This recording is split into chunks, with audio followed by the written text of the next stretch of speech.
Extremers love story চ্যানেলে আপনাদের সবাইকে স্বাগতম। নিত্য নতুন লাভ স্টোরি ও শিক্ষামূলক গল্প শুনতে চ্যানেলটি সাবস্ক্রাইব করে বেল বাটনটি ক্লিক করে আমাদের পাশে থাকবেন। ধন্যবাদ।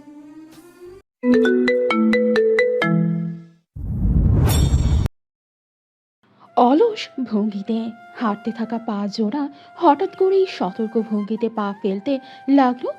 ফুল গ্রেন লেদারের আর্মি বুট জোড়ার কারণে এতক্ষণ হাঁটার তালে ঠকঠক শব্দ হলেও এখন একদমই শব্দহীন পা ফেলছে। বসন্তকালের হিম করা সকালের পরিবেশ, হালকা শীতল বাতাস গায়ে শিরশির জাগাচ্ছে। প্রভাতের সোনালি আভা এখনো চড়ায়নি ধরণীতে, শুধুমাত্র তমসায় আচ্ছাদিত সামিয়ানার সরে হালকা হালকা আলো ফুটেছে। সবকিছু পরিষ্কার দেখা যাচ্ছে।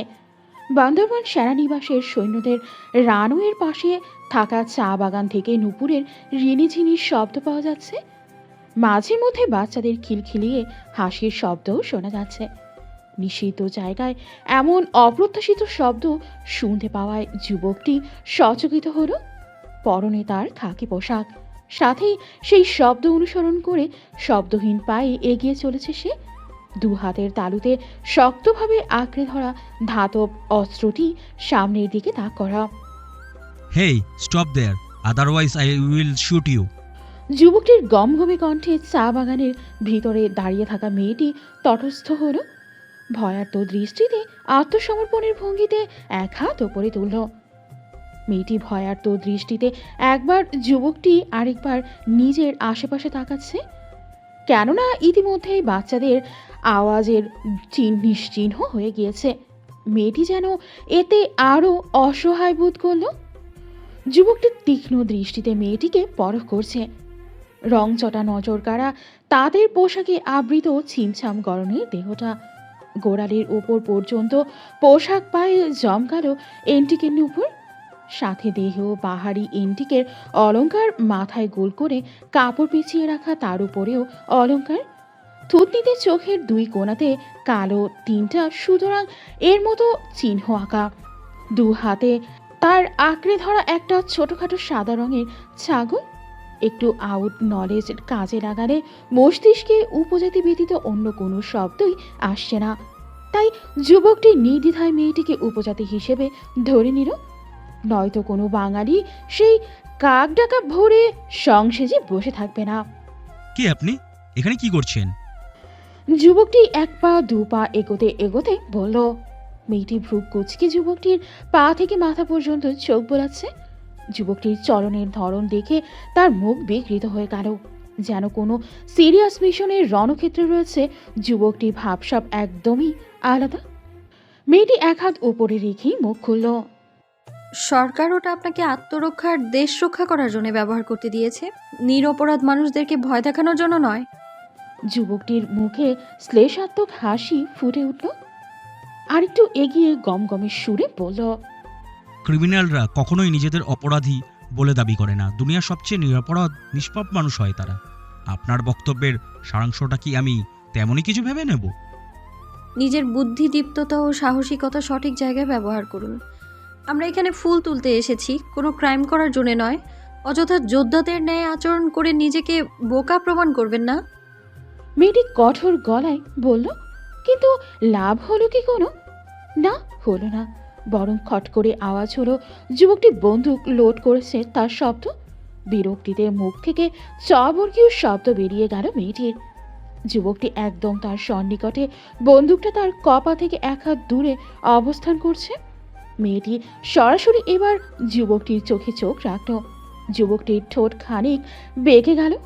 সেনানিবাসের এই জায়গাটায় বহিরাগত কেউ প্রবেশ করলে তাদের শাস্তির আওতায় আনা হয়, এই কথাটা কি আপনি কখনো শোনেননি? তাহলে আমি কিভাবে বিশ্বাস করব আপনি কোনো অপকর্ম করতে এখানে আসেননি? মেয়েটি তখনও তার চোখের দিকে তাকিয়ে, চোখে মুখে তার বিরক্তি ভাব স্পষ্ট। এখন আমায় নিজেকে নির্দেশ প্রমাণ করতে কি করতে হবে? সেটা তো আপনার চিন্তার, আমার তো নয়। 5 মিনিট সময়, এর মধ্যে নিজের সত্যতা প্রমাণ না করতে পারলে আই উইল শুট ইউ। যুবকটির কণ্ঠে জোরতা। মেয়েটি টানে বামে মাথা রাখল। জাগিয়ে রাখা হাতটা নামিয়ে যুবকটির কোমরের দিকে ইশারা করে বলল, আপনার ওয়াকি টকিটা আমি একটু ব্যবহার করতে পারি? যুবকটি ভ্রু কুঞ্চিত করে তার দিকে প্রশ্নবিদ্ধ চোখে তাকালো। তা দেখে মেয়েটি বলল, খালি হাতে আমি নিজেকে কিভাবে নির্দোষ প্রমাণ করব? বহিরাগত কেউ ওয়াকি টকি ব্যবহার করতে পারবে না, এর কোড নম্বর কেউ জানে না। ঠিক আছে, নিন, শুট করুন। মেয়েটি দীর্ঘশ্বাস ছেড়ে বলল। যুবকটি এবার দ্বিধায় পড়ল। মেয়েটিকে তার আক্রমণাত্মক কেউ মনে হচ্ছে না, তবুও সতর্কতা তো তাদের শিরায় শিরায় মিশে আছে, তাই একদম ছেড়ে দিতেও পারছে না। আবার নিরপরাধ কাউকে সে কখনোই আঘাত করবে না, কিন্তু প্রমাণ ব্যতীত সে ছেড়েও দেবে না। তাই দ্বিধাদ্বন্দ্ব কাটিয়ে ওয়াকি টকিটা বের করে মেয়েটির দিকে এগিয়ে দিল। দেখার পালা সেটা দিয়ে কি করে। যুবকটি ওয়াকি টকি বাড়িয়ে দিতেই মেয়েটি নাকের পাটা ফুরিয়ে আর চোখে তাকাতে তাকাতে এক প্রকার ছিনিয়ে নিয়ে নিল ওয়াকি টকিটা। হ্যালো হ্যালো, কন্ট্রোল রুম 3-2, আমাকে কি শোনা যাচ্ছে? যুবকটি খানিক অবাক পানে দেখছে মেয়েটিকে। তাদের অভ্যন্তরীণ কোড নাম্বার মেয়েটি কিভাবে জানে? ওপাশ থেকে সংকেত পেতেই মেয়েটি কারো কাছে রেগে কিছু বলল। মেজর ওয়ালিউলার ব্যতিব্যস্ত কণ্ঠস্বর। Yes, I am. আপনার থেকে এতটা দায়িত্ব জ্ঞানহীনতা আশা করিনি মেজর। বিগত 10 মিনিট যাবত আমাকে জবাবদিহিতা করতে হচ্ছে। Please let me go. মেয়েটি কপাল কুঁচকে বলল। যুবকটি এখনো বোঝার চেষ্টা করছে কি হচ্ছে। 2 মিনিটের মাঝে সব পরিষ্কার হয়ে গেল। মেয়েটি এখানে ঢোকার জন্য অনুমতি প্রাপ্ত, এটা আগে বললেই হতো, এত আর্গুমেন্টে যাওয়ার প্রয়োজন ছিল না। সবটা পরিষ্কার হতেই যুবকটি কোনোরূপ প্রতিক্রিয়া ছাড়া গটগট পায়ে সেখান থেকে চলে গেল। সে নির্দিষ্ট সময়ের আগে বেরিয়েছিল পাহাড়ি এলাকার বসন্তের সকালের পরিবেশটা উপভোগ করতে। যুবকটি যেতেই চা বাগানের ভেতর থেকে 6টা বাচ্চার মাথা জেগে উঠল। চোখে মুখে তাদের এখনো ভয়ের দেখা মিলছে। 4 জন ছেলে ও 2 জন মেয়ে, প্রত্যেকের বয়স 7-8-এর মধ্যে। মেয়েটির রাগী দৃষ্টি নিক্ষেপ করল সেদিকে। বিপদের মুখে তাকে কিভাবে একা ফেলে গিয়েছিল। বাচ্চাগুলো কাঁদো কাঁদো চেহারায় কান ধরে বাইরে বেরিয়ে আসতো। একটি বাচ্চা কান ধরা অবস্থায় কৈফিয়তের সুরে বলল। সিয়া নাকের পাটা ফোলালো। আসলেই আয়রন ম্যান। কি কঠোর মুখাভঙ্গিতে তার সাথে কথা বলল, যেন সে কোনো দুষ্কৃতিকারী। দেখে নিবে সে এই উটকো মেজরকে। নিজের ভাবনাকে পাশ কাটিয়ে বাচ্চাগুলোর দিকে দৃষ্টিপাত করল সে। দাঁত কিরমির করে বলল, তোমরা এক একটা মীর জাফরের বংশধর। তন্মধ্যে একটা 7 বছরের বাচ্চা কৌতূহলী কণ্ঠে জিজ্ঞাসা করল। সিয়াসা যেন এবার রাগে ফেটে পড়ল। কাকে কটু বলল সে? কটু কথা বললে যদি কটু কথার মানেই না বোঝে, তবে এই কটু কথা বলে কি লাভ হলো? তার তো কোনো সম্মানই রইল না। রাগে গজগজ করতে করতে সিয়াসা চা বাগান পেরিয়ে লাগোয়া ছোট পাহাড়টি বেয়ে ওপরে চলে গেল। বাচ্চাগুলো তার পেছন পেছন ছুটল। প্রত্যেকের হাতে বেতের ছোট ঝুড়ি। বিশাল এরিয়া নিয়ে বান্দরবন সেনানিবাস। এর ভেতরে এই চা বাগান ঘেঁষে ছোট পাহাড়টির চূড়ায় বসন্তকালে ডেইজি ফুল ফোটে। অ্যাগ্রেসিভলি ছড়িয়ে পড়েছে পুরো পাহাড় জুড়ে। একটা অবিশ্বাস্য ব্যাপার হলেও সত্যি। সিয়াসা শুনেছে কোনো এক সৈন্য বিদেশে মিশনে গিয়েছিল, সেখান থেকে এর বীজ এনেছিল। সেই থেকে প্রতিটা বছর বসন্তকালে এখানে ডেইজি ফুল ফোটে। পাহাড়ি এলাকার হিম পরিবেশের সাথে সরাসরি সূর্যের কিরণে কোনো যত্ন ছাড়াই এটি ছোট পাহাড়টিকে সাদা হলুদের সংমিশ্রণে রাঙিয়ে তুলেছে। ডেইজি ফুল সিয়াসার পছন্দের তালিকায় ঊর্ধ্বে থাকায় সে প্রতিদিন সকালে এগুলো তুলে নিয়ে ঘরে সাজিয়ে রাখে। বান্দরবন সেনানিবাসের চারিপাশ কমান্ডের ধ্বনিতে মুখরিত হয়ে উঠেছে। মিনিট 5-এর মধ্যেই। ঘড়িতে সকাল 6টা 1 মিনিট, অথচ বিশাল প্রাঙ্গণে সৈনিকরা এতটা সুশৃঙ্খলভাবে দাঁড়িয়ে আছে যেন তারা বিগত আধা ঘন্টা ধরে এখানে সারিবদ্ধভাবে দাঁড়িয়েছিল। এতটাই সুনিপুণ, সুশৃঙ্খল, দক্ষভাবে সিনা চওড়া করে বীরের ন্যায় তারা দাঁড়ানো। বহিরাগত যে কেউ তাদের শৃঙ্খলা কঠোরতা দেখলে হয়তো বিমুগ্ধ তাকিয়ে থাকবে। ঢাকার প্রধান সেনানিবাসে কর্মরত মেজর দর্পণ এহসান গতকালই বদলি হয়ে বান্দরবান সেনানিবাসে এসেছে। আজকে সেনানিবাসের সকল কিছু সে পরিদর্শন করবে। শুরুটা হয় সৈনিকদের দৈনন্দিন শারীরিক চর্চা দিয়ে ও প্রাত্যহিক অনুশীলন দিয়ে। পরিদর্শন কালেই দর্শন একবার বেখেয়ালি মনে অদূরে সমতল ঘেঁষা পাহাড়টির দিকে তাকালো, যেখানে একটা ছাগলের পেছনে ছুটছে বাচ্চারা।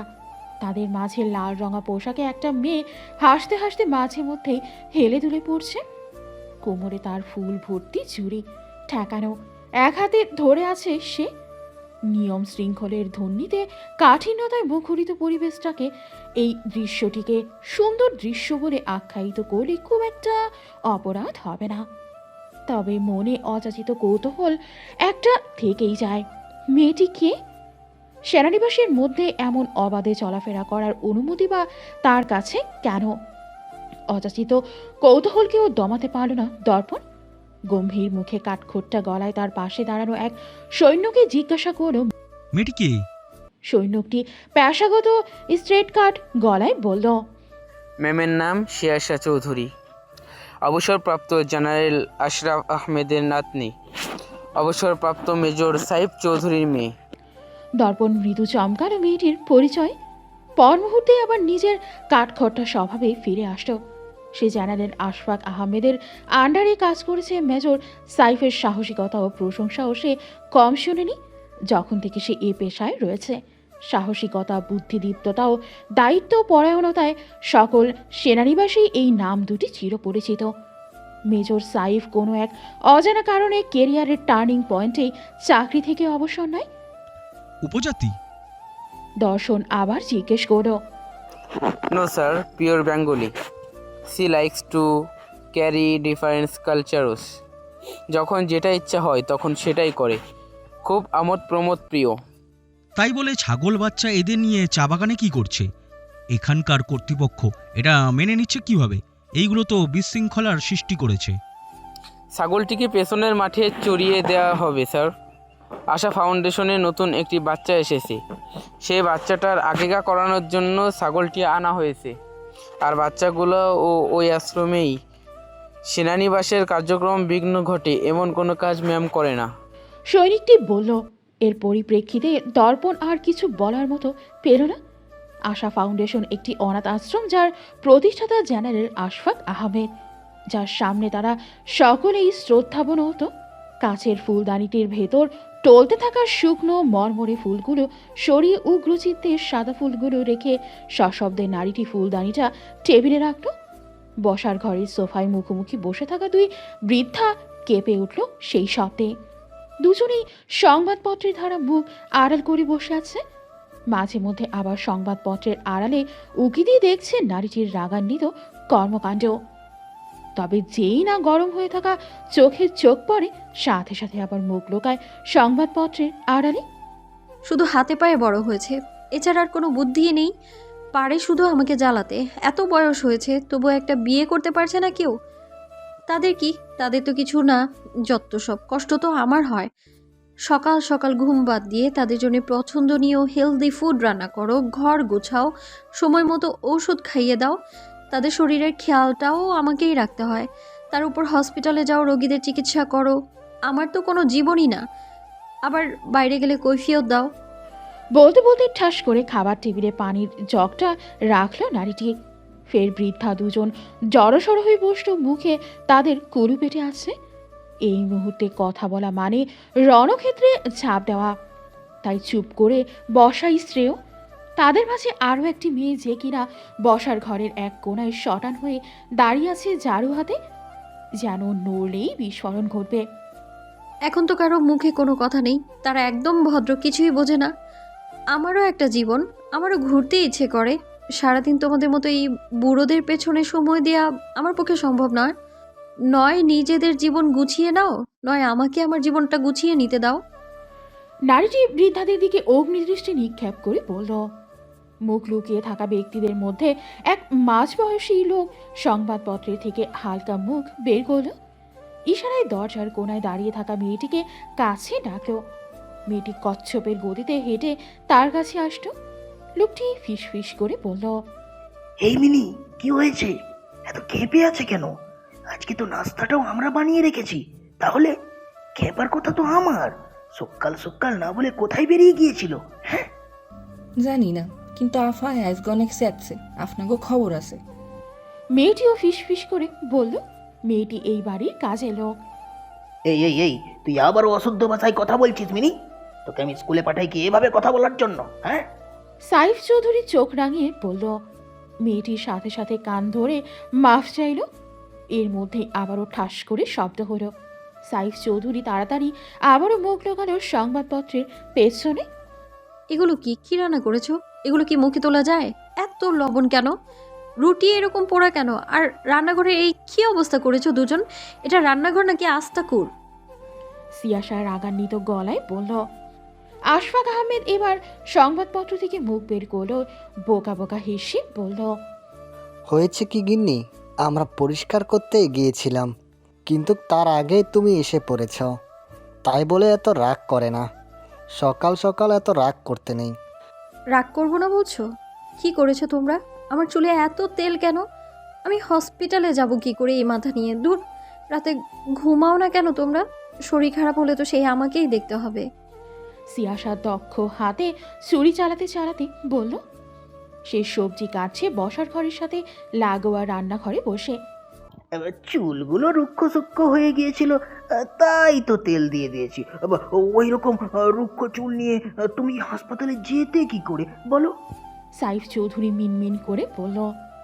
এখন এই তেল তেলে চুল নিয়ে আমি হসপিটালে যাব কি করে? সিয়াসা উচ্চস্বরে বলল। সাইফ আর কোনো কথা বলল না। কথা বললেই আরও কেঁপে যাবে। সিয়াসা ওর আগে গজগজ করতে করতে বাঁধাকপি, গাজর, শসা, ক্যাপসিকাম কুচি কুচি করে কেটে তাতে মেয়োনিজ আর গোলমরিচ মিশিয়ে দিয়ে সালাদ বানিয়ে ফেলল। সেনাবাহিনীর কর্মকর্তা হওয়ায় তার বাবা আর নানা ভাই খাবারের ব্যাপারে খুবই সচেতন। সাথে প্রত্যেকের পছন্দসই খাবার বানিয়ে ফেলল। 10টা বাজতেই সিয়াসা তড়িঘড়ি করে ঘর থেকে বের হলো, তৈরি হয়ে হাসপাতালে যাবে। বান্দরবন সদরের স্বনামধন্য হাসপাতালে সে ইন্টার্নি করছে। আর 2 মাস বাকি, তারপরেই একজন ডাক্তার হিসেবে পরিচিতি পাবে। রাগের প্রকোপ কমেছে বুঝতে পেরে সাইফ ধীরে ধীরে মেয়ের দিকে এগিয়ে গেল। নাস্তাটা করে যাও বাচ্চা। সাইফ মুখ ছোট করে বলল। ভেবেছিল মেয়ের রাগ কমেছে, কিন্তু না, মেয়েটা আবারও খেকে উঠল। খাবো না, আমি ক্যান্টিনে খেয়ে নেব। জুতো পরতে পরতে বলল সে। এই বুড়ো শোনো, আজ যদি কলিগদের সাথে আড্ডা দিয়ে চা খেয়েছো তো তোমায় আমি দেখে নিব। সারা রাত বসে আমি তোমার বোরিং প্রেম কাহিনী শুনতে পারবো না। আমার ঘুম নষ্ট করে 2 years of relationship and no kisses, 8 years of marriage life, only 1 kid, how boring. সিয়াসা হতাশা মিশ্রিত কণ্ঠে আবারও বলল বাবাকে। সব যোগ্যতা সবার থাকে না, বুঝলে গিন্নি। আশফাক আহমেদ বিদ্রুপ করে বললেন। সাইফ ঠোঁটে ঠোঁট চাপল মেয়ে আর শ্বশুরের কথায়। সকলে পেয়েছে কি তাকে? গটগট পায়ে হেঁটে নিজের ঘরে নির্দিষ্ট ফটো ফ্রেমের সামনে চলে গেল। হাস্য উজ্জ্বল মুখে এক নারী তাকিয়ে আছে সেথায়। দেখলে আশা, তোমার মেয়ে আর তোমার বাবা কিভাবে ছোট করছে আমায়? হ্যাঁ, আমি নাকি 2 বছরে তোমায় একটাও চুমু খাইনি। তুমিই বলো, আমি যে তোমায় কথায় কথায় চুমু খেতাম, এই কথাটা কি আমি আমার মেয়ে আর শ্বশুরের সামনে বলতে পারি বলো? আবার আমি তো এগুলো উজ্জ্ব রেখেই আমাদের কাহিনী শোনাই। এগুলো বলতে আমার কি একটুকু লজ্জা করে না? তুমি তো জানো আমি কত লাজুক। সাইফ বিচারের সুরে বলল স্ত্রীর ফটো ফ্রেমের সামনে দাঁড়িয়ে। স্ত্রীর থেকে কোনো আশকারা পেল না সাইফ। পাবে কি করে? সে তো অযৌক্তিক কথা বলেছে। কথায় কথায় চুমু খাওয়া লোক লাজুক হয় কি করে? তাই তো স্ত্রী কোনো পাত্তা দেয়নি তাকে। আবারও শুকনো মুখে ড্রয়িং রুমে চলে আসলো।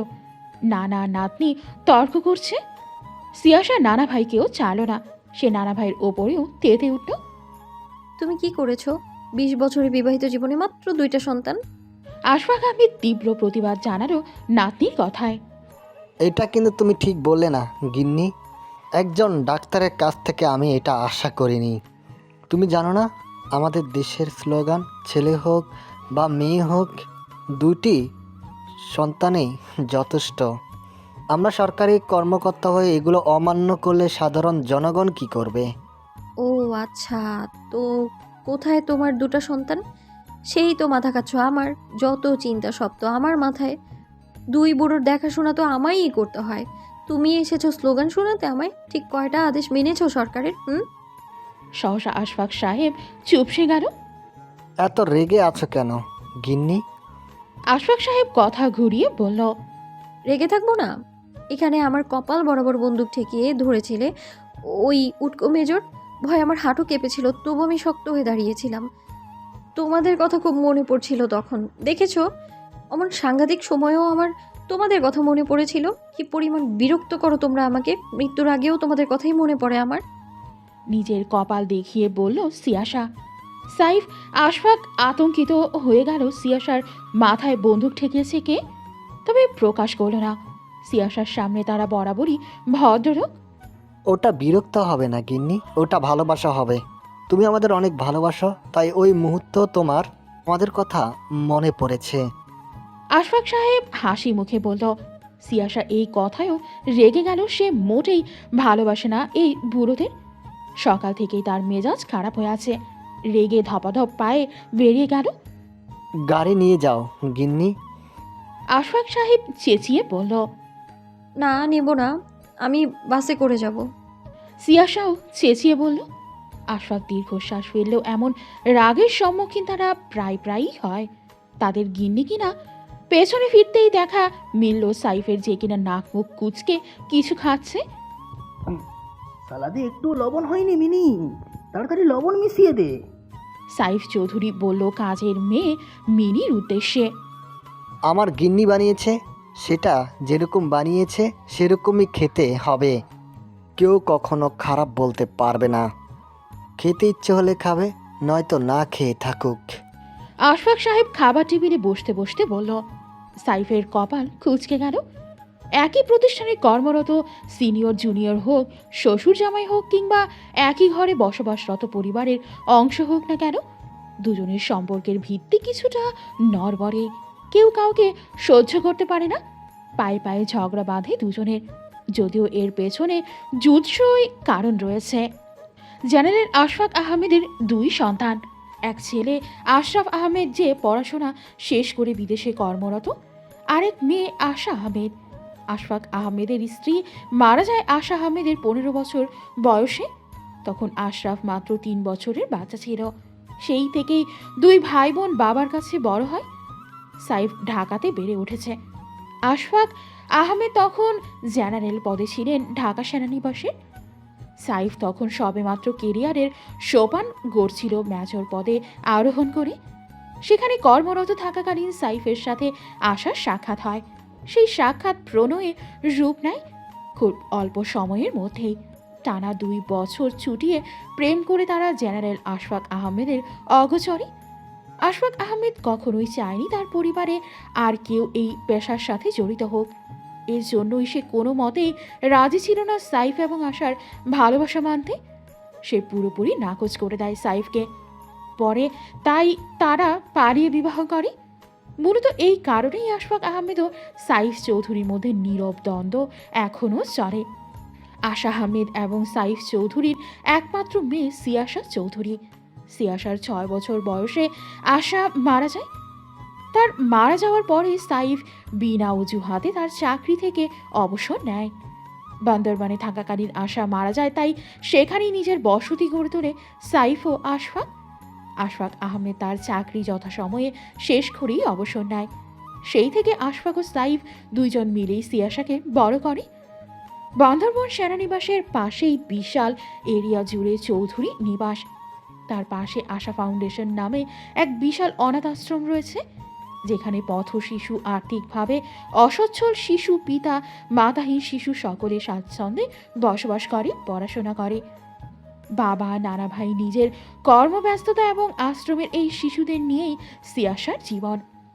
একটা ঘরের সৌন্দর্য হলো সেই ঘরের কর্ত্রী বা গিন্নি, যার ভাষায় যেটা একজন গৃহিণীর তত্ত্বাবধানেই সংসার থেকে শুরু করে একটা পরিবারের ক্ষুদ্র ক্ষুদ্র অহেতুক জিনিসগুলো একটা নিয়ম শৃঙ্খলের মধ্যে থাকে। তেমনি একজন গৃহিণীর অনুপস্থিতিতে ঘরটা যেন নির্জীব দালানে পরিণত হয়ে যায়। তেমনি মায়ের অনুপস্থিতিতে সিয়াসা নিজের পরিবার আর সংসারটার হাল ধরতে পারলেও নিজের ব্যাপারে একদমই লাগাম ছাড়া। একটা মেয়ের বাচনভঙ্গি, চলাফেরার ধরন ঠিক যেন তার মায়েরই প্রতিফলন। মা যেভাবে চলাফেরা করে, সন্তানটাও মায়ের দেখা দেখি নিজেকে সেভাবেই গড়ে তোলে। সিয়াসার এই শূন্যতা পূরণ করার জন্য কেউ নেই, তাই তার চলাফেরার ধরনও লাগাম ছাড়া। যখন যেভাবে ইচ্ছে হয় তখন সেভাবেই চলাফেরা করে। শাসন করার মতো কেউ নেই। সাইফও এর জন্য কখনো কিছু বলে না। মেয়ের মাঝে সে তার স্ত্রীকে খুঁজে পায়। পাহাড় ঘেঁষে রাস্তা দিয়ে দুরন্ত গতিতে ছুটে চলেছে বাস। বাসের মধ্যে বিভিন্ন ধরনের বাদ্যযন্ত্রের তালের সুর তুলছে কয়েকজন উপজাতি তাদের নিজ ভাষায়। সিয়াসা খুব একটা বুঝতে পারছে না, তবুও সে উপভোগ করছে। বাসে অবস্থানরত সকলের সাথে মাঝে মধ্যেই হাততালি দিয়ে হইচই করে উঠছে। ঠিক এই কারণেই সে কখনো গাড়ি ব্যবহার করে না। বাসে অনেক ভিন্নধর্মী মানুষের ভিড়ে তার সময়টা সুন্দর কাটে। এই যে ভাই, একটু ভদ্রতা বজায় রেখে সিটে বসুন। কারোর ধারা ভাই সম্বোধন পেয়ে সিয়াসা অবাক পানে নিজের দিকে একবার চোখ বোলালো। একটা ধূসর রঙা ওভারসাইজ টি শার্টের সাথে কালো প্যান্ট পরা সে।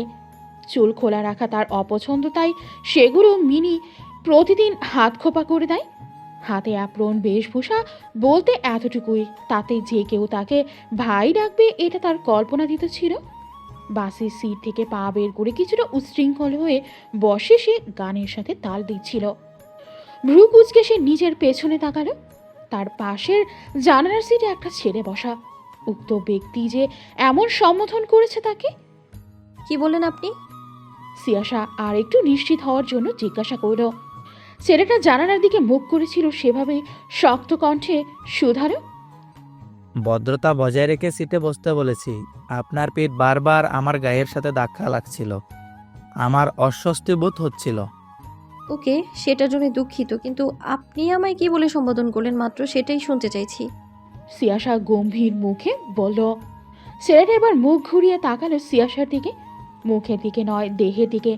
তার মা বলে তার মতো চরিত্রবান ছেলে নাকি পুরো 4 এলাকাতে একটাকে খুঁজে পাওয়া যাবে না।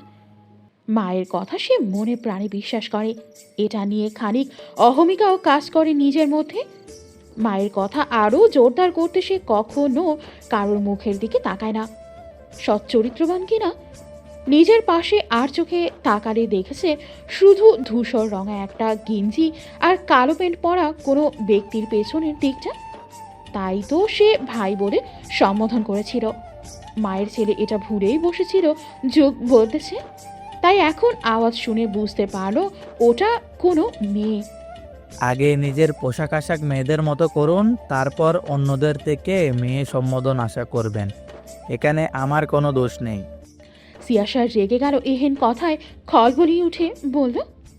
আমি কি ধরনের পোশাক পরব তা নিশ্চয়ই আপনি বলে দেবেন না, কিন্তু একজন পথচারী হিসেবে আপনার উচিত বাছ বিচার করে কথা বলা। বুদ্ধি প্রতিবন্ধী লোক, চোখ দুটো বাড়িতে খুলে রেখে এসেছেন। কাকে কিভাবে সম্বোধন করতে হয় সেটুকু সেন্সও নেই আপনার। আর আপনি এসেছেন আমাকে ড্রেসিং সেন্স শেখাতে? হ্যাঁ। ছেলেটা এবার না চাইতেও নিজের রাগী মুখটা তুলে তাকালো। আপনি তো বাড়ি বেয়াদব মেয়ে, গালিগালাজ করছেন কেন? দেখে তো ভদ্রঘরেরই মেয়ে মনে হয়। চোখের সাথে সাথে দেখছি কান দুটোও নেই আপনার। গালিগালাজ কোথায় শুনলেন আপনি? আপনার মস্তিষ্কের সমস্যা আছে? দেখতে তো স্বাভাবিক মনে হয়েছিল। ছেলেটা যেন এবার রাগে লাল হয়ে উঠল। যেখানে তার মায়ের কাছে সে ভদ্র সভ্যের মূর্ত প্রতীক, সেখানে এই মেয়ে কিনা তাকে পাগল বলে আখ্যায়িত করছে। অভদ্র মেয়ে আপনি। কোথায় নিজেকে শুধরে নেবেন তা না, আমার সাথে পায়ে পায়ে ঝগড়া করছেন। নেহাত আমি ভদ্রঘরের ছেলে দেখে এখনো কিছু বলিনি, নয়তো এতক্ষণে আপনার গাল লাল করে দিত। ছেলেটি রাগী কণ্ঠে বলল। সিয়াসা আরও কিছু বলার জন্য উদ্যত হলো, কিন্তু তার আগেই কন্ট্রাক্টর তাকে তার স্টপে নামার জন্য তাড়া দিতে লাগলো। সে ছেলেটির দিকে রাগী দৃষ্টি নিক্ষেপ করে নিজের ব্যাগ তুলে নিল। সময় থাকলে দেখিয়ে দিতাম অভদ্রতা কাকে বলে। বলেই সে গটগট পায়ে নেমে গেল বাস থেকে। শীতাতপ নিয়ন্ত্রিত কক্ষে এক সারিতে আছে কয়েকজন সৈন্য, নথিপত্র হাতে। শ্বাস নেওয়ার শব্দ ব্যতীত অন্য কোনো শব্দ খুঁজে পাওয়া মুশকিল। বিগত 10 মিনিট আগে শক্ত চোয়ালয় একবার আলাদা হয়েছিল, এরপরে আর হয়নি। তীক্ষ্ণ নজর দুটি নথিপত্র ঘাটছে, নিজের কাজ বুঝে নিচ্ছে। নথিপত্র থেকে দৃষ্টি সরিয়ে দর্পণ গমগমের স্বরে জিজ্ঞাসা করল। আরও একজন সৈন্যের আজকে জয়েন করার কথা ছিল, সে এখানে পৌঁছায়নি কেন? তন্মধ্যেই কেউ কক্ষের সামনে এসে হাঁপাতে হাঁপাতে সেলুর দিয়ে শতান হয়ে দাঁড়ালো। Good morning sir, may I come in? Darpan ঘড়ির দিকে ইশারা করল। এখন কয়টা বাজে? আপনার কয়টায় পৌঁছানোর কথা ছিল? দুঃখিত স্যার, রাস্তায় একটা আপদ রাস্তা কেটেছিল, তাই একটু লেট। আর বলতে পারল না ছেলেটি, তার আগেই দর্পণের বজ্রকণ্ঠের ধমকে কক্ষের সকলে কেঁপে উঠল খানিক। Stop giving this lame excuse. এই পেশায় থাকতে হলে এইসব লেম এক্সকিউজকে পিছে ফেলে চলতে হবে। এটা কোনো কিন্ডারগার্টেন স্কুল নয় যে আপনি ক্লাস টিচারের কাছে এমন অজুহাত দিবেন আর আমি আপনাকে মাফ করে দেব। আর একবার এমন ভুল হলে বিনা নোটিশে আপনাকে ফায়ার করা হবে। Remember this one thing. ছেলেটা সহ উপস্থিত সকলে নতমস্তকে মাথা নাড়ল। আশফাক আহমেদ দরজার বাহিরে দাঁড়িয়ে এগুলো পর্যবেক্ষণ করছিল। মুখে তার প্রসন্নতার দেখা মিলছে। পেশাগত জীবনে সেও এমন দুর্দম্য তেজি কর্মপরায়ণ ছিল। নিজের পেশাগত জীবনের কর্মব্যস্ততা এখন অনেক মনে পড়ে। প্রিয় মানুষগুলোকে হারিয়ে ফেলার বেদনা তো এই কর্মব্যস্ততার মাধ্যমে সে ভুলে থাকত। সৈনিকরা কক্ষ থেকে বেরিয়ে আশফাক আহমেদকে দাঁড়িয়ে থাকতে দেখতে সাথে সাথে সেলুট প্রদর্শন করল। আশফাক আহমেদ ইশারায় তাদের যাওয়ার অনুমতি দিল। চাকরি জীবনের শেষ অধ্যায়টা সে এই সেনানিবাসেই কাটিয়েছে। এখানকার জড়িত সবকিছু এখনো তার কাছে শ্রদ্ধাবনত। মে আই কামিন মেজর দর্পণ এহসান? আশফাক আহমেদের মুখ দর্শন পেতেই দর্পণ তৎক্ষণাৎ সেলুট দিয়ে মূর্তির ন্যায় দাঁড়িয়ে গেল, গমগমের স্বরে বলল, অনুমতি নিয়ে আমাকে ছোট করবেন না স্যার। আশফাক সাহেব মৃদু হেসে কক্ষে ঢুকল। দর্পণ নিজের চেয়ার আগেই ছেড়ে দিয়েছিল। সম্মানের সহিত সেটা এগিয়ে দিল আশফাক আহমেদের দিকে। তবে আশফাক চেয়ারে বসলেন না। সে দর্পণের ডেস্কের সামনে রাখা কমন মানুষের চেয়ারে বসল। ওটা আপনার অবস্থান, আপনাকে মানায়। বসুন ইয়াং ম্যান। আপনার তাড়া না থাকলে 2 মিনিট আলাপ করা যাবে কি? আমার সকল ব্যস্ততার ঊর্ধ্বে আপনি স্যার। আমার সাথে আলাপ করার জন্য আপনাকে সময়ের হিসাব করতে হবে না। আর আমাকে তুমি বলে সম্বোধন করলে খুশি হব স্যার। আশফাক হেসে মাথা দোলালো। তোমার ক্যারিয়ারের শুরু থেকে এই 2 বার আমি তোমাকে দেখছি। 2 বারে আমি মুগ্ধ তোমার শিষ্টাচার, কর্ম পরোয়ানাতায়। এগিয়ে যাও, আমাদেরকেও ছাড়িয়ে। গম্ভীর মুখটায় খানিক শ্রদ্ধার প্রলেপ পড়ে গেল দর্পণের। তো এখন বলো তো, আমার গিন্নি কি এমন অপরাধ করেছিল যে তুমি তার মাথায় বন্দুক ঠেকিয়েছ? দর্পণ প্রচুর বিব্রত লজ্জিত বোধ করল আশফাকের কথায়। একটু বেশি সিরিয়াস হয়ে গিয়েছিল সে। লজ্জিত ভঙ্গিতে সে আশফাকের কাছে ক্ষমা চাইল। আশফাক আহমেদ হো হো করে হেসে উঠল দর্পণের লজ্জিত মুখ দেখে। ডোন্ট মি সরি মেজর, তুমি তোমার দায়িত্ব পালন করেছ। দায়িত্বর সামনে সব কিছু মূল্যহীন। I am really pleased at you. কিন্তু তোমার রাগ তো গিন্নি আমাদের উপরে ঝেড়েছে। এরপর থেকে একটু দেখে শুনে নিও। আমার নানুভাই এমন কোনো কাজ করে না যাতে অন্য কারোর সমস্যা হয়। দর্পণ ফের লজ্জিত ভঙ্গিতে মাথা নাড়ল। মনস্পটে সকালের কিছু আবছা দৃশ্য তৈরি হতে লাগলো অযথাই। সিয়াশা ক্লান্ত অবসর দেহে হাসপাতাল থেকে বের হলো। রাত 8টা বাজে। জমজমাট পথঘাট। সকলে নিজ নিজ তাগিদে ছোটাছুটি করছে। বের হতেই দেখা মিলল 2 চেনা পরিচিত পাংশুটে মুখ। মেজাজটা অনতিবিলম্বে তার খারাপ হয়ে গেল। 2 বুড়ো গাড়ির সাথে হেলান দিয়ে 2 দিকে মুখ করে দাঁড়িয়ে আছে। এদের কি আর কোনো কাজ নেই তার পেছনে ঘোরা ছাড়া? জীবন নিয়ে বড্ড উদাসীন 2 জন। সিয়াশা চায় না তার জন্য কারোর জীবন থেমে থাকুক। তার বাবা নানা 2 জনই জীবনের অর্ধেকটা সময় থেকে একাকিত্বকে সঙ্গী করে কাটিয়ে দিয়েছে। বিবাহের 8 বছরের মাথায় তার মা মারা যায়, সেই থেকে বাবা একা একা নিজের জীবন কাটাচ্ছে। এটা তার ভালো লাগে না। বাবা নানা ভাইয়ের যথেষ্ট খেয়াল সে রাখতে পারে না। সেও চায় তার বাবাকেও কেউ ভালোবাসুক, সেবা করুক। বাবা অসুস্থ হলে তার পাশে থাকুক। তার নানা ভাই তো এখন প্রায়ই অসুস্থতায় ভোগে। সে কম চেষ্টা করেনি 2 জনের জীবন গুছিয়ে দিতে। কিন্তু 2 জামাই শ্বশুর প্রত্যেকবার কোনো না কোনো গণ্ডগোল বাঁধিয়ে তার পরিকল্পনা ভেস্তে দিয়েছে। দীর্ঘশ্বাস ফেলে সে ধপাধপ শব্দ করে গাড়িতে উঠে গেল। উচ্চ শব্দে দরজা লাগানোর শব্দে সাইফ আর আশফাক নিজ নিজ দুনিয়া থেকে বের হলো। এই দুনিয়ায় শুধু একটা চিন্তায় ঘোরাফেরা করে কিভাবে শ্বশুরকে চালানো যায়, আর আশফাকের দুনিয়ায় চলে কিভাবে সাইফকে শায়েস্তা করা যায়। সাইফ উৎফুল্ল মনে হাসি হাসি মুখে গাড়ির পেছনে ঢুকে গেল। পকেট থেকে রুমাল বের করে পানিসহ সেটি এগিয়ে দিল। তার আগে আশফাক আহমেদ আরও একটি পানির বোতল এগিয়ে দিল। সাইফের কপাল কুঁচকে গেল, থমথমে কণ্ঠে বলল, দেখছেন না, আমি দিয়েছি, ওটা আপনার কাছেই রাখুন, সিয়া এটা খাবে। আশফাক মোটেই পাত্তা দিল না সাইফকে। সে চমৎকার হেসে সিয়াসার উদ্দেশ্যে বলল, গিন্নি এটা খাও, ঠান্ডা পানি, এটা ভালো লাগবে। সিয়া ঠান্ডা পানি খাবে না, টনসিল বেড়ে যাবে বাচ্চা। সাইফ তীব্র প্রতিবাদ জানিয়ে বলল, গিন্নির কোনো ঠান্ডার সমস্যা নেই। তুমি কোন হাতুড়ি ডাক্তারি শুরু করেছো এই বয়সে? আশফাক আহমেদ রাগী কণ্ঠে বলল। সিয়াসা দাঁতের দাঁত চেপে দুজনের কর্মকাণ্ড পর্যবেক্ষণ করছিল। সেভাবেই বলল, তোমাদের আমার আর সহ্য হচ্ছে না। কালকে ঘটক আসবে, দুজনে ভদ্র সভ্য হয়ে থাকবে, যা যা জিজ্ঞেস করবে তার সঠিক সঠিক উত্তর দেবে। বিয়ে করে দুজনে বউয়ের পিছনে ঘুরবে, আমার পেছনে যেন আর তোমাদের না দেখি আমি। সহসা চুপসে গেল আশফাক। হাতের বোতল নিয়ে ধপ করে ড্রাইভিং সিটে বসে পড়ল। এই সাইফ একটা আলসে অকর্মণ্য ছেলে, সবসময় তাকে দিয়ে গাড়ি চলবে আর নিজে আরাম করবে। মেয়ের কথায় সাইফ আরও উৎফুল্ল হয়ে উঠল। সত্যি?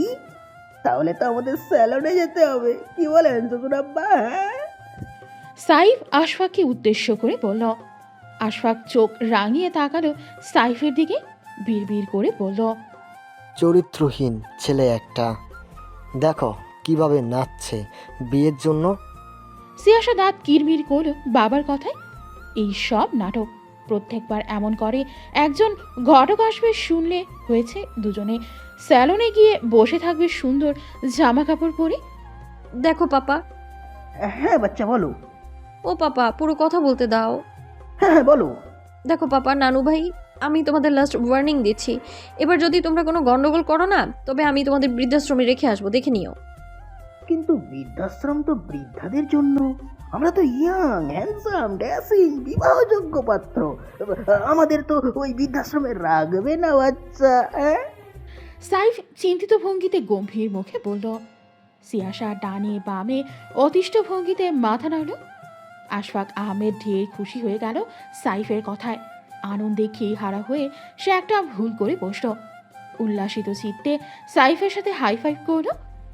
হাত মিলতেই দুজনের সুদবোধ ফেরল।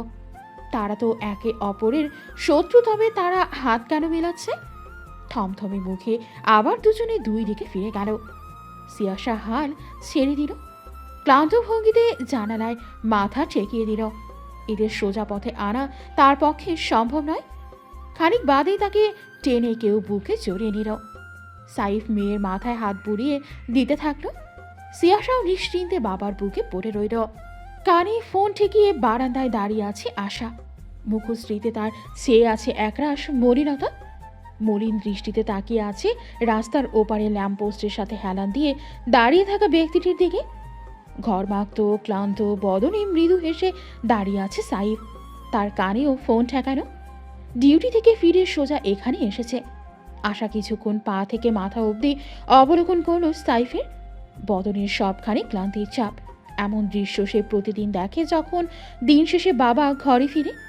প্রিয় মানুষগুলোর এমন ক্লান্ত মুখ দেখেই তাকে সারা জীবন কাটাতে হবে। বাসায় ফিরে যান, ফ্রেশ হয়ে কিছু খেয়ে বিশ্রাম নিন। আশা মলিন কণ্ঠে বলল, তুমি নিচে আসো, তোমায় দেখে তারপরে চলে যাব। সাইফের তেরা কণ্ঠে অপর পাশ থেকে কোনো জবাব আসলো না। লাইন বিচ্ছিন্ন হয়ে গিয়েছে অনেক আগেই। খানিক বাদেই কালো টি শার্ট কালো ট্রাউজার পরা কেউ অন্ধকার ভেদ করে ল্যাম্পপোস্টের মৃদু আলোয় উদ্ভাসিত হলো। হাতে একটা ঠান্ডা সফট ড্রিঙ্কসের ক্যান। সাইফ গা দুলিয়ে হাসল আশার মলিন মুখ দেখে। ত্রস্ত পায়ে সেও ল্যাম্পপোস্টের তীব্র আলো থেকে বেরিয়ে মৃদু আলোয় রাস্তার পাশে নিম গাছের নিচে মেয়েটির সামনে দাঁড়ালো। আমার ক্লান্তিতে কারো মুখে মলিনতা ছেয়ে যায়, এতটুকুই আমায় শান্তি দেয় আশা। আশা নিরুত্তর তাকিয়ে থাকলো। গলায় থাকা স্কার্ফ দিয়ে সাইফের মুখ ঘাড় মুছিয়ে দিয়ে হাতে থাকা ক্যান সাইফের হাতে দিয়ে বলল, এটা খেয়ে নিন, পাপা চলে আসবে একটু পরে। এমন মধুর মুহূর্তে ওই চাঁদরেল শ্বশুরকে কেন আনছো আশা? আর এই সামান্য কেন আমার মরুভূমির ন্যায় খাঁ করা হৃদয় শীতল করতে পারবে না? অযথা এই আপদকে কেন আনতে গেলে? হ্যাঁ, স্টপ সেইং জাদ্রেল টু মাই পাপা। পাপাকে বলে আপনাকে ফায়ার করে দেব চাকরি থেকে। আর এটা সামান্য ক্যান হলে আপনার জন্য অসামান্য ক্যান আমি কোত্থেকে আনবো? আশা কপট রাগ দেখিয়ে বলল। সাথে থাকতে আনতে যাবে কেন? সাইফ ঠোঁট উল্টে বলল। কথা পেঁচাবেন না মেজর, সরাসরি বলুন কি চাই। আশা তীক্ষ্ণ দৃষ্টিতে তাকিয়ে জিজ্ঞাসা করল। আমার লজ্জা করে আশা, তুমি একটু কমন সেন্স খাটিয়ে বের করো কি আছে তোমার কাছে, তারপর ফটাফট করে আমাকে কয়েকটা চুমু দিয়ে দাও তো। হ্যাঁ, আশা খানিকক্ষণ হাঁ করে তাকিয়ে থাকলো অত্যাধিক পরিমাণে লাজুক ব্যক্তিটির দিকে। খানিক বাদ হেসে খিলখিলিয়ে হেসে উঠল। সাইফের অদ্ভুত কথার ধরনে তার নাকি লজ্জা করে, তবে চুমুকে চাইল। আশা নিরাশ করো না, প্রচুর ক্লান্ত লাগছে, একটু স্বস্তি দাও। সাইফ চোখ ছোট ছোট করে বলল। আশা শুনল। খাকি পোশাকটা পেটের কাছ থেকে টেনে আরেকটু অন্ধকারে নিয়ে আসলো। চারপাশে একদম জনমানবহীন। জেনারেল আশফাক আহমেদের বাড়ির সামনে কেউ নয়েজ করবে এমন সাহস কারণ নেই। সাইফকে অবাক করে দিয়ে তার আবদারি থেকেও বেশি কিছু দিল তাকে। লেদারের বুট জোড়ার ওপর নিজের দুই পা রেখে দুহাতে গলা জড়িয়ে ধরল সাইফের। সাইফ অবাক পানে স্তম্ভিত আশার কোমর জড়িয়ে ভারসাম্য রাখল। নিজের কপালে আর দুই গালের নরম ঠোঁটের স্পর্শ পেতেই সে চোখ বুঝে নিল। তৃপ্ত কণ্ঠে বলল। আহ আশা, আমার কপালটা আর গাল দুটো ঠান্ডা হয়ে গেল। এখন ঠোঁট আর বুকটাও একটু ঠান্ডা করে দাও তো। কথাটা বলতে দেরি আছে, বুক বরাবর ধারাম করে ছোট নরম হাতের কিল পড়তে দেরি হয়নি। সাইফ হো হো করে হেসে উঠল। লোভী লোক। আশা মেঘে রাগ দেখিয়ে বলল। সাইফ হাসতে হাসতে আশার গাল দুটো চেপে মুখের কাছে নিয়ে আসলো। মোহিত চিত্তের সময় নিয়ে তার কপালে চুমু দিল। সময় নিয়ে আশার কপাল চুলকে দিয়েছিল, প্রচুর অ্যালার্জি উঠেছিল তখন আশার, একদম লাল লাল হয়ে গিয়েছিল ওর কপাল। তীব্র রোমাঞ্চকর রুদ্ধশ্বাস আটকে রাখা মুহূর্তেই অ্যালার্জি চুলকে দেওয়া শুনতেই সিয়াশা আর মিনি ধপ করে কল্পনার জগৎ থেকে বেরিয়ে এলো। এমনভাবে এলো যেন কেউ তাদের থাপ্পড় দিয়ে কল্পনার জগৎ থেকে বের করে দিয়েছে। সিয়াশা ভোতা মুখে কপাল কুঁচকে বাবার দিকে তাকালো, যে চোখরা চোখে তার দিকেই তাকিয়ে খাড় চোটাচ্ছে। মিনি হতাশ ভঙ্গিতে মাথা নাড়ল। আইসকাও চাচাই চাষিরে চুম্মা খাইতে পারে নাই আফা। চাচাই কোনো কামের না আফা, আপনি একদম ঠিক কথা কন। মিনি হতাশার কণ্ঠে বলল। সিয়াশা চোখ রাঙিয়ে তাকালো মিনির দিকে। মিনি তৎক্ষণাৎ কান ধরল। সে আবারও অশুদ্ধ ভাষায় কথা বলে ফেলেছে। ভুলে গিয়েছিলাম আপা, আর কমু না, থুক্কু, আর বলবো না। সিয়াশা হাল ছেড়ে বাবার দৃষ্টি অনুসরণ করে বারান্দার দরজার দিকে তাকালো। আশফাক আহমেদ দাঁড়িয়ে একটা পাত্র হাতে। সিয়াশার বুঝতে বাকি রইল না তার বাবা কথা ঘুরিয়েছে নানা ভাইকে দেখে। তবে মনে মনে বেশ আনন্দিত হলো প্রথমবার বাবা মায়ের সুন্দর মুহূর্তের কাহিনী শুনে। সে ভালোবাসে বাবা মাকে অনুভব করতে। মা নামক মানুষটা এখন তার কাছে স্বপ্ন বই কি আর কিছু না। তাই তার সকল কর্মকাণ্ড বাবার থেকে শুনে কল্পনায় তার জীবন্ত চিত্র গড়ে তোলে। আশার কখনো কোনো অ্যালার্জি ছিল না, তুমি এই অ্যালার্জি কোত্থেকে আবিষ্কার করলে? আশফাক থমথমে গলায় জিজ্ঞেস করল। সাইফ এলোমেলো দৃষ্টিতে রকিং চেয়ার থেকে উঠে দাঁড়ালো। পরনের ঢিলাঢালা টি শার্ট আর একটু টেনে টুনে ঠিক করলো। ঘাড়ের কাজটায় বারবার চুলকে মেয়ের দিকে তাকালো, যে হেসে কুটি কুটি হয়ে যাচ্ছে। সাইফ ঠোঁটে ঠোঁট চাপলো। আজকে মনস্থির করেছিল এখন থেকে তাদের প্রেম কাহিনী বলার সময় চুমু উজ্জ্ব রাখবে না। এমনি সময় তো প্রতিদিন শ্বশুরও বসে বসে তাদের প্রেম কাহিনী শোনে, তাই চুমুগুলো উচ্চ রাখে। এমনিতেই তো সারাদিন চরিত্রহীন লম্পট বলতে থাকে, এগুলো শুনে নিশ্চিত তাকে কারাগারে ভরে রেখে আসবে। তাই তো আজ শ্বশুরকে দিয়ে খাবার গরম করতে পাঠিয়ে নিজে মেয়েকে নিয়ে বারান্দায় এসেছিল। কিন্তু এমন চরম মুহূর্তেই যে শ্বশুর এসে পড়বে তার ধারণা ছিল না। সে শ্বশুরের গরম চোখের দৃষ্টি উপেক্ষা করে মিনমিন কণ্ঠে বলল, আসার অ্যালার্জি ছিল আপনি জানেন না? এমন অনেক কিছুই আছে যা আপনি জানেন না। সারাদিন কাজ নিয়ে ব্যস্ত থাকলে জানার কোথাও না, বুঝলেন? আমার মেয়ের এমন কোনো খুঁটিনাটি অসুস্থতা নেই যা আমি জানি না। সাইফ আর কথা বাড়ল না, তাড়াতাড়ি সেখান থেকে কেটে পড়তে উদ্যত হলো। সত্যি আশার কোনো অ্যালার্জি ছিল না। যেতে যেতে গম্ভীর গলায় বলল, সিয়া, মিনি, খেতে এসো, রাত অনেক হয়েছে। কিছু কিছু মানুষের মতো অযথা তর্ক করে সময় নষ্ট করা আমার একদম পছন্দ নয়। আমি অযথা তর্ক করে সময় নষ্ট করি? আশফাক রাগী কণ্ঠে বলল। সাইফ ভ্রু কুচকে তাকালো। আপনি কি ওই কিছু কিছু মানুষ? তুমি আমাকে বলেছ, আমি ঢের জানি। জানলে ভালো। সাইফ মুখ বাঁকিয়ে বলল। পাপা, নানু ভাই, এবার থামো, চলো খেতে চলো। সিয়াশা ধমকে উঠল। মিনি খাবার সাজিয়ে রাখছে টেবিলে। সিয়াশার রান্নাঘরে শসা টমেটো কাটছিল। মিনি হেলে দূরে রান্নাঘরের দেয়াল ধরে বলল, আপা জানেন, আজকে ক্যান্টনমেন্টে নতুন একজন মেজর পরিদর্শন এসেছিল। অনতিবিলম্ব সিয়াশার মাথায় দর্পণ নামক ব্যক্তি করা নাড়ল। সকালে সেই কাঠখোট্টা মুখাবয়বের চিত্র কারণ ব্যতীত ফুটে উঠল মস্তিষ্কে। সে চোয়াল শক্ত করে মিনির দিকে তাকালো। তো কি হয়েছে, এখন কি আমি নাচবো? না না, আপনি নাচবেন কেন? নাচবে তো আমাদের ক্লাসের মেয়েরা, এক একটা দুশ্চরিত্রা। জানেন, মেজরকে দেখা হুমড়ি খাইয়ে পড়ছে। মেলা সুন্দর পোলা আফা, আপনি যদি দেখতেন একদম প্রেমে পড়ে যাইতেন। মিনি হেলে দূরে বলল। সে এখন ক্লাস 9-এ পড়ছে। সেনাবাহিনীর তত্ত্বাবধানে পরিচালিত ক্যান্টনমেন্ট স্কুল অ্যান্ড কলেজে পড়ে। সিয়াশা কপাল কুচকে দর্পণের চেহারা পুঙ্খানুপুঙ্খ মনে করার চেষ্টা করল। সে দেখেছে, কিন্তু সুন্দর না খারাপ দেখতে তেমনভাবে মনোযোগ দিয়ে দেখেনি।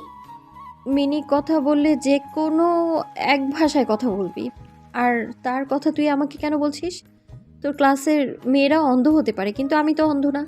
কাক আর কবুতরের মধ্যে পার্থক্য করতে জানি আমি। সিয়াশা ছুরি চালাতে চালাতে বলল, আমার তো মনে হয় আপনি একবার তারে দেখলে নিজের অন্ধ কইতেন। অমন সুন্দর পোলারে কেউ কাক কইতে পারে না। মিনি আত্মবিশ্বাসী কণ্ঠে বলল। সিয়াশার সহ্য হলো না দর্পণের এত প্রশংসা। সালাদের বাটি নিয়ে বেরিয়ে গেল রান্নাঘর থেকে। সকাল 6টা। সেনানিবাসের রানওয়েতে সকলে দৌড়াচ্ছে। একপাশে সৈনিকরা সারিবদ্ধভাবে দৌড়াচ্ছে, আশফাক সাহিব ক্লান্তিহীন দৌড়াচ্ছে। তারা যে অভ্যস্ত তা তাদের বাচনভঙ্গিতেই প্রকাশ পাচ্ছে। সিয়াশা এসেছিল আজ বাবা নানার সাথে জগিং করতে, কিন্তু তাদের গতির সাথে আর না পেরে হাঁটু আঁকড়ে দাঁড়িয়ে পড়ল। হাঁফাতে হাঁফাতে বলল, এই বুড়ো, আমি আর পারছি না, তোমরা আস্তে দৌড়াও তো। আশফাক দৌড়াতে দৌড়াতে পিছু ফিরল। মৃদু হেসে বলল, একজন জেনারেলের নাতনি হয়ে এতটুকুতে হাঁপিয়ে পড়লে হবে না গিন্নি। কামন, আস্তে আস্তে চেষ্টা করো। অগত্যা সিয়াশা ধীর গতিতে দৌড়াতে লাগলো বাবা নানাকে অনুসরণ করে। দৌড়াতে দৌড়াতে নিজের পাশে কারোর গতি স্লথ হতে দেখে সিয়াশা ঘাড় কাত করে তাকালো ব্যক্তিটির দিকে। নারীরা পেঁচানো হয় জানতাম, তাই বলে এত পেঁচানো হয় জানতাম না। শুরুতেই পরিচয় দিল তো বোঝাপড়া শেষ হয়ে যেত। সম্মুখে দৃষ্টি রেখে বলল, দর্পণ। দর্পণকে দেখতেই সিয়াশা মনোযোগ সহকারে একবার তার আগা গোড়া পর্যবেক্ষণ করে নিল। একজন সেনাবাহিনীর উচ্চতা ধারণা করার অবকাশ রাখে না। ডার্ক ব্লু ট্রাউজার, সাদা টি শার্ট, সারা বদনে লেপড়ে থাকা শ্যাম বর্ণ যেন ব্যক্তিটির জন্যই সৃষ্টি হয়েছে। যদিও ছেলেদের সৌন্দর্যের আরেকটা বহিঃপ্রকাশ হলো শ্যামরঙা বর্ণ, কিন্তু এই ব্যক্তিটির শ্যাম বর্ণ একটু বেশি সুন্দর। সিয়াশা তৎক্ষণাৎ ঘাড় ঘুরিয়ে নিল। এই লোককে এত পর্যবেক্ষণের কি আছে? পরিবারের নাম বেচে আমি চলি না। আমি খুব সাধারণ একটা মানুষ, আর এটাই আমার পরিচয়। পরিবারের নাম বেঁচে চলবেন না, কিন্তু তর্ক করে পরিবারের নাম ঠিকই খারাপ করবে। বাহ, নারী মানেই অসাধারণ চিন্তাধারণার অধিকারী। গমগমে স্বরে বিদ্রুপ করে বলল দর্পণ। একজন নারীর সামনে দাঁড়িয়ে আপনি নারীদের নামে বদনাম করছেন, আর আমি এখনো ভদ্রতার সহিত শুনছি। বিষয়টা ইন্টারেস্টিং, তাই না? কিন্তু এই ভদ্রতা বেশিক্ষণ টিকবে না, তাই সাবধান। সিয়াশা মৃদু হেসে বলল। কাঠখোট্টা মুখাবয়বের এক ভ্রু খানিক উঁচু হয়ে গেল। এটা আপনার কাছে বদনাম লাগছে? আমি যদি বলি আপনার পেটের ডান পাশের তিলটা অনেক সুন্দর, আই ক্যাচিং, তাহলে এটাকে আপনি কি বলবেন? সহসা সিয়াসার গতিরোধ হলো। দর্পণের দিকে তাকিয়ে থমকানো গলায় বলল, ইফটিজিং। না চাইতেও দর্পণের কাঠখোট্টা মুখটাতে হাসির রেখা ফুটে উঠল। সে নিজেও গতিরোধ করল। অলস পায়ে সিয়াসার সামনে এসে দাঁড়ায় সে। মাঠ ভর্তি সেনাদের মাঝখানে নিজের পেট দেখিয়ে দৌড়ানো মানে তাদের সিরিয়াস করা। ওভার সাইজ টি শার্ট পরলে ইন করে পড়তে হয়। পরের বার থেকে এটা খেয়াল রাখবেন, জগিং করবেন। আমার আগ্রহ জাগায়নি বলে অন্য কারোর আগ্রহ জাগবে না, এটা ভাবা ভুল ডক্টর সিয়াসা চৌধুরী। পরের বার এইখান থেকে কেউ হাত বসিয়ে দেবে, আপনি তার নামে দেবেন অশ্লীলতা, অথচ এইখানে আপনার দোষটাই বেশি। সর্বপ্রথম নিজে সতর্ক থাকুন, পুরো পৃথিবী আপনার সাথে সতর্কতার সহিত প্রকাশ করবে। শেষের গিটটা শক্ত করে বেঁধে দিয়ে বলল দর্পণ। সিয়াসা বোকার মতো নিজের টি শার্টের দিকে তাকালো, যেটা কোমরের একপাশে শক্ত করে গেট বাঁধা। এখন আর উড়বে না দৌড়ের তালে। রাগের লজ্জায় লাল হয়ে ওঠা মুখটা তুলে সামনে তাকালেই সেখানে কারো দেখা মিলল না। আরও একবার তাকে অপদস্থ করে ব্যক্তিটি নির্বিকার চলে গিয়েছে, যে এখন তার দৃষ্টির সীমায় ঝাপসা ফার্স্ট রানার। সাইফ আশফাক আহমেদ সাদা পাঞ্জাবি পরে একদম ফিটফাট হয়ে সোফায় ভদ্র সভ্যের ন্যায় বসে আছে। একটু পরে ঘটক আসবে, তাই এত প্রস্তুতি। সাইফ বারবার হাত দিয়ে আধ পাকা চুলগুলোতে করা কৃত্রিম রঙে রঞ্জিত চুলগুলোকে সেট করছে। একটু বাতাসেই চুলগুলো উড়ে গেলেও সেগুলো আবার ঠিক করার জন্য উদ্গ্রীব হয়ে ওঠে। আশফাক আহমেদ গম্ভীর মুখে পায়ের উপর পা তুলে সোফায় গা এলিয়ে সেদিকে এক দৃষ্টিতে তাকিয়ে আছে। বিড়বিড় করে বলল, আশা কি দেখেছিল এই চরিত্রহীন লম্পট ছেলেটার মাঝে কে জানে। কর্মজীবনও ছিল না কোনো কর্মপরায়ণতা, আর না আছে জীবন নিয়ে কোনো সিরিয়াসনেস। পুরো কর্মজীবনে প্রেম করে বেরিয়েছে। একে সেনাবাহিনীতে কে চাকরি দিয়েছিল? ট্রেনিংয়ের সময় যদি আমি থাকতাম তবে বিনা নোটিসে এটাকে ডিসকোয়ালিফাই করে দিতাম। এর জন্যই আপনি ছিলেন না, পুরো কর্মজীবন প্রেম করে বেরিয়েছি বলেই আপনি এখন নানা। সাইফের কথায় আশফাক তার দিকে তাকালো, যে তার মুখের কাছে কান দিয়ে বসে আছে। আশফাক নিজের মাথা পেছনে নিয়ে নিল। দূরে থাকো আমার থেকে, বয়স হয়েছে তোমার, এখন তো নিজের স্বভাব চরিত্র বদলাও। আশফাক আহমেদ গম্ভীর গলায় বলল, আমার স্বভাব চরিত্রের জন্যই আপনি এখন সারাদিন গিন্নি গিন্নি বলে মাথা খেতে পারেন। আপনার উচিত আমায় ধন্যবাদ দেওয়া। আমি কত অল্প বয়সে আপনাকে নানা বানিয়েছি। সাইফ ঠোঁট উল্টে বলল, তুমি একটা চরিত্রহীন লম্পট নির্লজ্জ ছেলে। তোমাকে ধন্যবাদ তো দূরের কথা, আমি পারলে তোমায় জেলে ভরে রেখে আসি। আমার মেয়ের সাথে প্রেম করার সাহস কি করে হয় তোমার? আশফাক আহমেদ তেতে উঠে বলল। সিয়াসা সোফায় কনুই ঠেকিয়ে কপাল হাত ঘষছে আর বাবা নানাকে দেখছে। মুখাভঙ্গি এমন, পারলে এক্ষুনি সে কুরুক্ষেত্র বাঁধিয়ে ফেলবে। রাগটা গিরে নিল সন্তর্পণে। গমগমে গলায় শুধায়, ঘটক মশাই এখনো আসছে না কেন? সাইফ সহসা আশফাকের তর্ক থেমে গেল।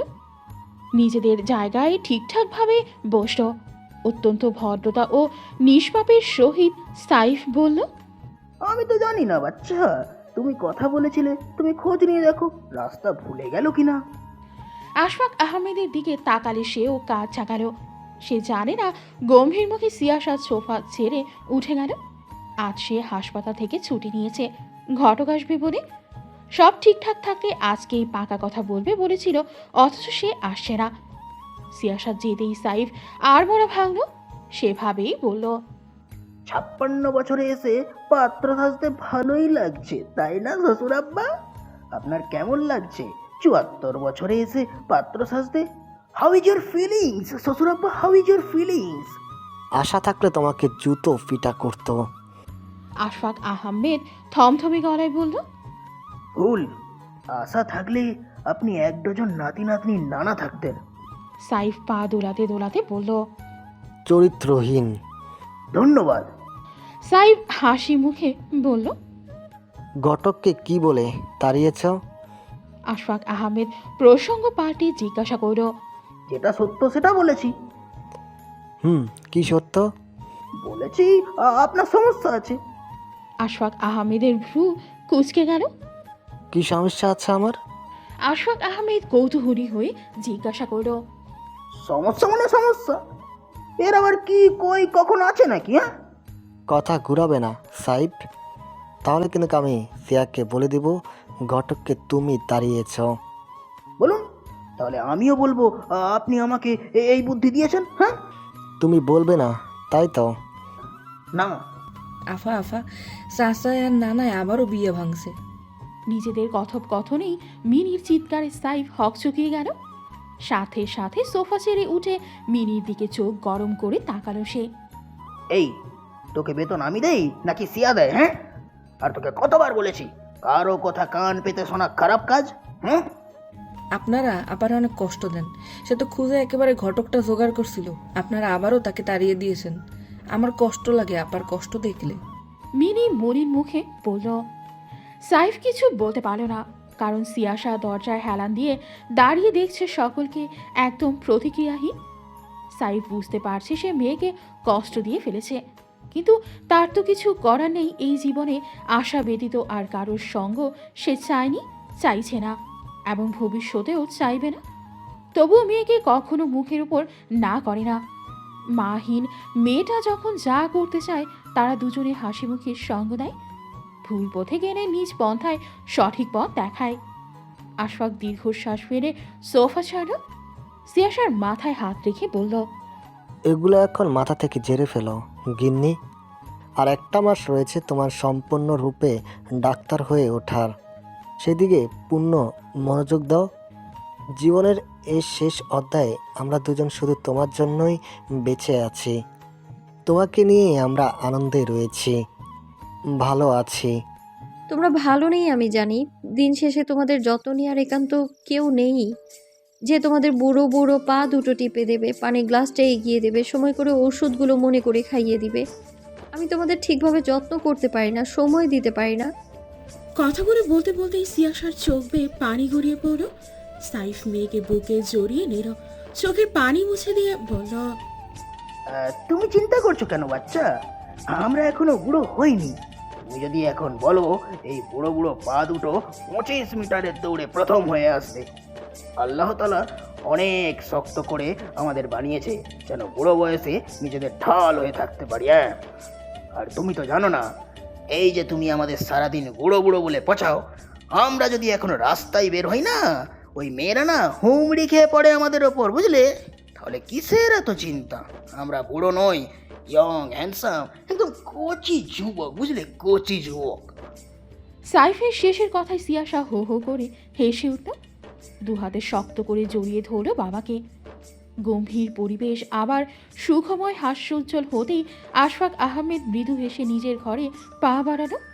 তার গিন্নির মুখের হাসি তাদের ভালো থাকার কারণ। 2 দিন মেজর দর্পণের থেকে হেনস্থা হয়ে সিয়াসার মস্তিষ্ক দর্পণ নামক ব্যক্তিকে নিজের শত্রুপক্ষ ভেবে নিয়েছে। দর্পণকে সে 2 চোখে দেখতে পারে না, এমনকি তার নাম শুনলেও কেঁপে যায়। দর্পণ মানেই একরাশ ধৃতৃষ্ণা কাজ করে তার মধ্যে। বিকেল 4টা, আশ্রমের গেটের সামনে দাঁড়িয়ে আছে সিয়াসা। এক হাতে মুখের কাছে ঠেকিয়ে চিন্তিত ভঙ্গিতে দাঁড়িয়ে আছে সে। তার পাশে মিনি আর 10-12 জন বাচ্চা খেলা করছে। তখনই সেনানিবাসের ভেতর থেকে 4টা জিপ গাড়ি তাদের অতিক্রম করে যাচ্ছিল। সিয়াসার সরু চোখে সেদিকে তাকিয়েছিল। দ্বিতীয় গাড়ির দিকে চোখ পড়তে সে চোখ মুখ কুচকে অনতিবিলম্বে অন্যদিকে ঘুরে বসল। দর্পণ কানে ইয়ারপড লাগিয়ে কথা বলছিল, রাস্তার দিকে দৃষ্টি রেখে। সরু বিচক্ষণ দৃষ্টি যেন সর্বদা তৎপর অস্বাভাবিক কিছু দৃষ্টি আকর্ষণের জন্য।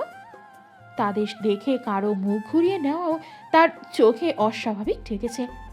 দর্পণ পূর্ণ দৃষ্টিতে তাকালো সেদিকে। সিয়াসাকে দেখতেই ঠোঁটের কোণে সূক্ষ্ম হাসির রেখা ফুটে উঠল। মস্তিষ্কে সেদিনকার রাগী লজ্জিত মুখটা ভেসে উঠল। নিজের কাজ ব্যতীত সে কখনোই কোনো কিছুতে ফোকাস করেনি, কিন্তু সেদিন অযথাই কারোর ধবধবে সাদা উদরের তিলটা তাকে লক্ষ্যচ্যুত করেছিল। মাঠের সেনারা তো উদাহরণ ছিল, মাত্র সিরিয়াস তো সেই হচ্ছিল। নিজের সংযমতা ধরে রাখতেই সেদিন সে যেচে কথা বলেছিল। নয়তো ইহকালে কোনো মেয়েকে ফ্রিতে অ্যাডভাইস সে দেয় না। এদের ফ্রি অ্যাডভাইস দেয়া মানে ফ্রি বিপদ ডেকে আনা। দর্পণের গাড়ি চলে যেতেই সিয়াসা আনন্দিত হয়ে উঠল। এতক্ষণ দর্পণের উপস্থিতির কথা চিন্তা করেই সে সেনানিবাসে ঢুকতে পারছিল না। যখন তখন সেনানিবাসে ঢোকা, পাহাড়ে চড়া, চা বাগানে বাচ্চাদের সাথে খেলা করা, প্রকৃতি বিলাস করা তার অভ্যাস। বিকালের শিফটে যেই বাচ্চাদের পড়াশোনা নেই তাদের নিয়ে ছুটল সিয়াসা। সেনানিবাসের সকলের সাথে দেখা করে সিয়াসা ঘুরছিল পুরো সেনানিবাসের আনাচে কানাচে। ঘুরতে ঘুরতে সে কোয়ার্টারে চলে গেল। সেখানে যেতেই তার মনে অযাচিত একজনের কথা জেগে উঠল। মেজর দর্পণের কোয়ার্টার কোনটা? শুনেছি লোকটা কোয়ার্টারে থাকে। বাচ্চাদের নিয়ে ছুটতে ছুটতেই কাঙ্ক্ষিত দরজার সামনে আসলো সিয়াসা। নেম প্লেটে গোটা গোটা অক্ষরে লেখা মেজর দর্পণ এহসান। সে মুখ বাঁকিয়ে সেটা কয়েকবার উচ্চারণ করল। ঘরটির চারপাশ খুঁটে খুঁটে দেখতে লাগলো সে। দরজার সামনের গলির সাথে একটা বারান্দা রয়েছে, যেখানে কারোর জামা কাপড় শুকোতে দেয়া। সিয়াসার মুখে হাসি ফুটে উঠল। মস্তিষ্কের শয়তানি বুদ্ধি ইতিমধ্যে উৎপাত শুরু করে দিয়েছে। তাকে হেনস্থা করা এবার দেখিয়ে দেবে। জামা কাপড়গুলো থেকে বেছে বেছে সে একটা জিনিস হাতে নিল। মিনি সহ বাচ্চারা হা করে দেখছে। সিয়ার কি মাথা খারাপ হয়ে গেছে? একটা 10 বছরের বাচ্চা ছেলে বলল। সিয়াসা শুনল না। ঘৃণিত কণ্ঠে কয়েকবার ইউ ইয়াক বলেই সে লাল কালো মিশ্রণের আন্ডারওয়্যারটা 2 আঙ্গুলের মাথায় চিমটি দিয়ে ধরে নাক মুখ কুচকে বলল, মির্জাফরের বংশধরগুলো, মেজর ওয়ালিওয়াল্লার অফিস রুমে গিয়ে একটা কাঁচি নিয়ে আসো তো। ফার্স্ট, তোমাদের কাছে 5 মিনিট টাইম। এটাকে ধরে বসে থাকা অসম্ভব। ইয়াক। তারা যেন কমান্ডের অপেক্ষাতেই ছিল। শৈশবের তেজে দুরন্ত গতিসম্পন্ন পা দুটো চালিয়ে দিল। মিনি নাক মুখ কুচকে বলল, আফা, আপনি কি লজ্জা শরম বেঁচে খাইছেন? কেউ যদি দেখে ফেলায় আপনি খেলার নাম করে এইটি করতেছেন, চাষায় আর নানার কানে যাইতে সময় লাগবে না। সিয়াসা কোনো কথা বলল না, শুধু শয়তানি হাসি দিল মিনির দিকে তাকিয়ে। দর্পণ কোয়ার্টারে ফিরল রাত 9টায়। এসেই চট জলদি গোসল সেরে নিল। বেরিয়ে পুরো ঘরে একবার চোখ বোলালো। একটা বেডরুম, একটা ড্রয়িং রুম, সাথে লাগোয়া কিচেন। বুয়াকে বলেছিল রান্না শেষে ঘরটা গুছিয়ে রাখতে, অথচ যেমনটা রেখে গিয়েছিল তেমনটাই রয়েছে। কোমরে তোয়ালে পেঁচিয়ে এসে পুরো ঘর গোছাতে শুরু করলো। সোফায় বিছানার বিছিয়ে রাখা কাপড় চোপড়গুলো অনাদরে বাস্কেটে ভরে রাখলো। ডাইনিং টেবিল, টি টেবিল থেকে আধ খাওয়া ক্যান, শুকনো খাবার সবকিছু যথাস্থানে রেখে কিচেনে উকি দিল। কালো কালো পানি পানি ডাল, মুরগির ঝোল, তাতে সমুদ্রের জোয়ার বয়ে গেছে কয়েক দফা। এতটা পানি যেন হলুদ ধোয়া পানি। খাওয়ার ইচ্ছেটাই মরে গেল। সে চুপচাপ বেরিয়ে এলো সেখান থেকে। এসব সে নতুন দেখছে না। এই জীবনে কত কাজের বুয়া দেখলো, সে তার ইয়ত্তা নেই। পুরো জীবনটাই তো এমন বুয়াদের দেখে দেখেই সে কাটিয়েছে। মাঝে মধ্যে খুব ইচ্ছা হয় জানতে, দেখতে আপন মানুষ, পরিবার কেমন হয়। তারা কি সন্তানদের ঘর গুছিয়ে রাখে? সন্তান বাড়িতে ফিরে মায়েরা কি তাদের মাথায় হাত বুলিয়ে দেয়? তারা কি অনেক সুন্দর রান্না করে? নিজের ভাবনায় নিজেই হেসে উঠল দর্পণ। দিন শেষে এগুলো তার স্বপ্ন, আর সে একজন অনাথ। ছোটবেলায় একদিন খুব কেঁদেছিল, চিৎকার করে বলেছিল আল্লাহকে, হে আল্লাহ, পরিবার কেমন হয়? নিজের ঘর কেমন হয়? আপন মানুষ কেমন হয়? তারা কি অনেক ভালোবাসে একে অপরকে? তবে তার কেন একটা পরিবার নেই? সে কেন একা এই পৃথিবীতে? সেদিন কোনো জবাব আসেনি, না আল্লাহ তাআলার থেকে আর না অন্য কারোর থেকে। তারপর থেকে আর কোনোদিন এমন প্রশ্ন করেনি সে, আর না কেঁদেছে। নিজেকে গড়ে তুলেছে এমন কাঠখোট্টা রূপে। ভাবনায় বিভোর হয়ে দর্পণ শুকনো কাপড় চোপড়ের মাঝে কাঙ্ক্ষিত জিনিসটি উঠিয়ে নিল পরার জন্য। বাহিরে যাবে খেতে, কিন্তু ঢোকাতে গেলেই তার ভ্রু কুঁচকে যায়। সে কৌতূহলী দৃষ্টি ফেলে আন্ডারওয়্যারটি ঘুরিয়ে ঘুরিয়ে দেখতে লাগলো। পেছনের দিকটার দুপাশে গোল গোল করে কেউ সযত্নে দুটো সার্কেল করে কেটে রেখেছে। দর্পণ মুখ বিকৃত করে সেটিকে দু হাতে মুখের সামনে মেলে ধরল। তবে 2 মিনিট যেতেই একলা নিস্তব্ধ ঘরটি কাঁপিয়ে দর্পণ হো হো করে হেসে উঠল। ক্ষণকাল এমনি পেট ফাটা হাসিতে কেটে গেল তার। এমন হাসি খুব কমই হাসে সে। হাসতে হাসতেই নিজের ল্যাপটপটা অন করে কিছু করলো। কাবারের ড্রয়ার থেকে আরেকটা বের করে পড়তে লাগলো। দৃষ্টি তার ল্যাপটপের স্ক্রিনে।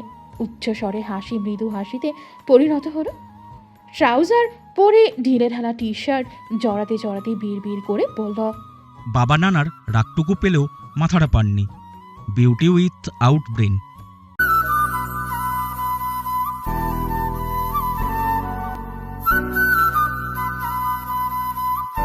আপনাদের একটা লাইক, একটা শেয়ার আর একটা সাবস্ক্রাইব আমাদের জন্য উৎসাহ। আপনাদের জন্য আরও ভালো কন্টেন্টের প্রতিশ্রুতি। আপনার ছোট্ট ক্লিকে আমাদের পথ চলা বড় হয়। আপনাদের পাশে পেলে আমরা পারবো আরও অনেক কিছু। তাই দেরি না করে এখনই এক্সট্রিমার্স লাভ স্টোরি চ্যানেলটি লাইক দিন, শেয়ার করুন প্রিয়জনের সাথে আর সাবস্ক্রাইব করে থাকুন আমাদের সাথে।